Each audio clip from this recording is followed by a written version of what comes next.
नमस्कार। आज की वीडियो में मैं कुछ समाधान लेकर आया हूं उन किसान भाइयों के लिए जो चिकोरी की खेती की तैयारियां अब लगभग शुरू करना चाहते हैं या जिन्हें चिकोरी की खेती करनी है और वो किसान साथी अपना माइंड मेकअप कर रहे हैं, या उन किसान साथियों के लिए जो चिकोरी की खेती इस बार पहली बार कर रहे हैं और वो जानना चाहते हैं कि हमें शुरुआती फेज में किस टाइप से तैयारियां करनी चाहिए जिससे कि हमें ज़्यादा नुकसान ना झेलना पड़े या हमारी चिकोरी में पिछले साल की तरह कुछ रोग ना आए। साथियों, सबसे पहला पॉइंट है यहाँ पर कि गोबर की जो खाद हम खेत के अंदर डालते हैं, हम गोबर की खाद खेत में इसलिए डाल देते हैं कि चिकोरी की जो फसल है, चिकोरी हमारी मिट्टी में लगती है तो मिट्टी हल्की भुरभुरी हो जाएगी और उसमें हमारा उत्पादन ज़्यादा होगा। लेकिन इसमें समस्याएं क्या देखने को मिलती हैं कि जब हम गोबर की खाद डाल देते हैं तो गोबर की खाद में हम लगाने के बाद में पानी खेत में नहीं देते और उसे हम अपनी मिट्टी में ही मिक्स कर देते हैं। ठीक है, मिट्टी में मिक्स होने के बाद में बहुत सारे खेतों में सूड़ी जो है, गिडार, वो हमारे गोबर को खाने के लिए लग जाती है और मिट्टी में पैदा हो जाती है। और जब हम चिकोरी की बुवाई करते हैं तो वो लगभग 15 से 20 दिन के बाद में चिकोरी को नुकसान पहुंचाना शुरू कर देती है। इससे हमें सतर्क रहना है और अगर हम गोबर की खाद डाल रहे हैं तो उसमें हमें एक पानी गोबर की खाद फैलाने के बाद में खेत में लगा देना है, जिसकी वजह से गोबर हमारा जो गोबर की खाद है वो मिट्टी में अच्छे से मिक्स हो जाए। और इसके साथ में हमें लगभग 5 से 6 किलोग्राम दानेदार सल्फर लेना है। ठीक है, उसके साथ में जिंक सल्फेट 5 से 6 किलोग्राम प्रति एकड़ के हिसाब से लेना है। और इसके साथ में यहाँ पर फेरस सल्फेट यानी कि जो लौह पोषक तत्वों वाला प्रोडक्ट होता है 5 से 6 किलोग्राम फेरस सल्फेट, उसे हमें लेना है। तो ये तीनों तत्व जैसे सल्फर, फेरस और जिंक, इन तीनों को गोबर की खाद का बुरकाव होने के बाद उसके ऊपर से बुरकाव कर दें खेत में पूरे में, और बुरकाव करने के बाद तुरंत पानी लगा दें। इससे आपके खेत में सल्फर, जिंक और फेरस सल्फेट के जो गुण होंगे, तत्व होंगे, वो भी मिट्टी में मिक्स हो जाएंगे और जब भी आप इसकी बुवाई करेंगे उसमें आपको ज़्यादा अच्छे रिजल्ट देखने को मिलेंगे। ठीक है, तो गोबर की खाद के साथ में आपको ये तत्व जरूर डाल देने हैं, क्योंकि आगे हम इन्हें लगाते हैं तो खेत में फिर वो कहीं ना कहीं उनका एक्सट्रैक्ट पौधे को मिलने में टाइम ले जाता है और पौधे को सही समय पर सही पोषक तत्व नहीं मिल पाते। ठीक है, इस टाइप से आप इसकी तैयारियां कर लें।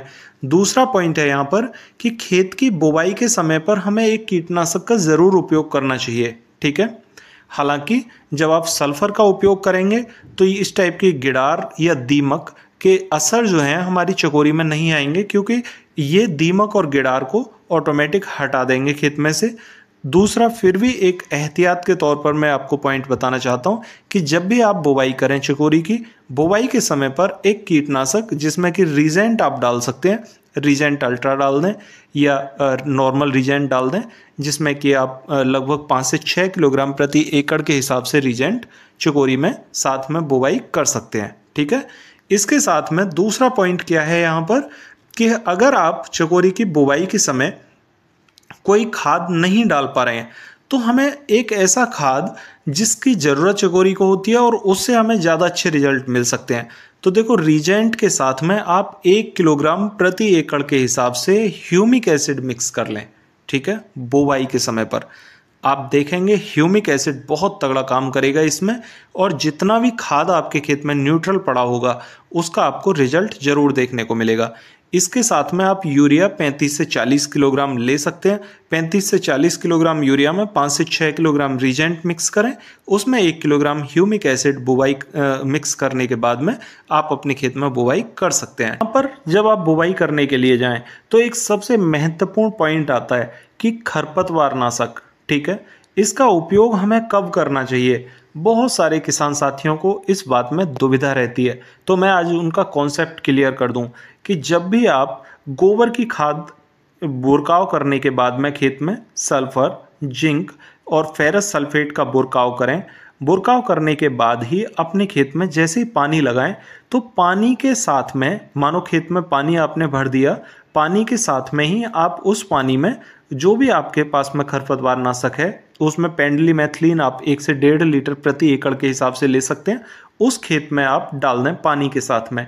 तो पानी के साथ वो पेंडिलीमेथिलीन दवा नीचे तक मिट्टी में चली जाएगी और जितना भी खरपतवार होगा उस खरपतवार को न्यूट्रल करने में उसे काफ़ी हद तक मदद मिलेगी और आपका खरपतवार इतना ज़्यादा नहीं उगेगा।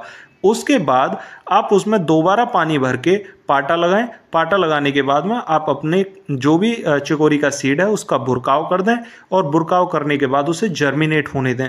तब आप देखेंगे आपके खेत में कोई ज़्यादा खरपतवार नहीं हुए हैं। आप जब गोबर की खाद डालते हैं खेत में तो उसमें खरपतवार के सीड ज़्यादा होते हैं और खरपतवार ज़्यादा उगता है, इसलिए आप इसका ट्रीटमेंट बहुत सोच समझकर अपने गोबर की खाद के ऊपर खरपतवारनाशी का उपयोग करके ज़रूर करें। इससे आपको ज़्यादा अच्छे रिजल्ट देखने को मिलेंगे।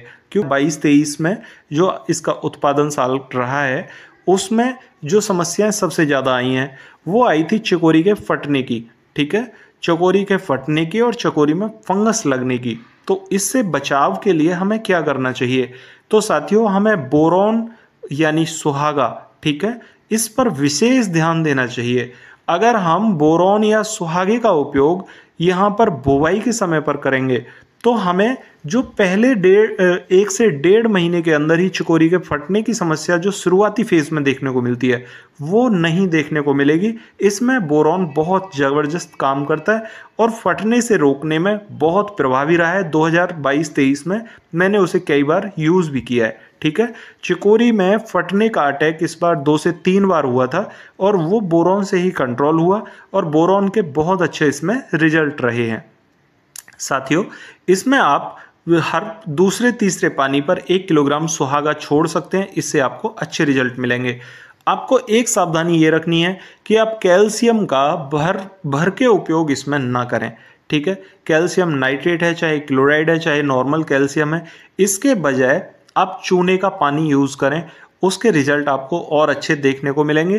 क्योंकि कैल्शियम नाइट्रेट और क्लोराइड ये बहुत गर्म होते हैं और कैल्शियम अगर नॉर्मली चूने के पानी के जरिए से देंगे आप तो वो नॉर्मल होता है और उससे आपकी फसल में ज़्यादा परेशानी नहीं देखने को मिलेगी।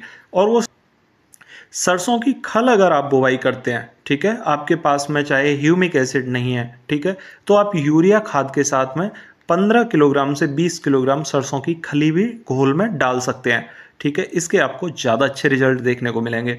तो आप यहाँ पर कैल्शियम का यूज़ ना करें। अगर गोबर की खाद अपने खेत में लगा रहे हैं तो उसमें खरपतवारनाशी का उपयोग पहले पानी पर जरूर करें और जिंक, फेरस सल्फेट, इन तीनों तत्वों का उपयोग आप गोबर की खाद के साथ में ही कर लें। उसके साथ में आप पानी लगा के अपने खेत में खरपतवारनाशी का उपयोग कर सकते हैं। इससे आपको ज़्यादा अच्छे रिजल्ट देखने को मिलेंगे। आशा करता हूँ आप इस तरीके से खेत की तैयारियां करेंगे और आगे आपको पूरी जानकारी मैं देता रहूँगा फसल के हिसाब से या मौसम के हिसाब से या समय के हिसाब से, ठीक है। अगर आपको लगता है कि ये वीडियो अच्छी है तो आप इसे लाइक ज़रूर करें, दूसरे साथियों को शेयर कर दें ताकि वो भी इसका लाभ उठा सकें। साथियों अगर चैनल पर नए आए हैं तो चैनल को सब्सक्राइब ज़रूर कर लें ताकि नई वीडियो का नोटिफिकेशन आपको सबसे पहले मिल सके। तो मिलते हैं फिर अगली वीडियो में, तब तक के लिए नमस्कार किसान साथियों।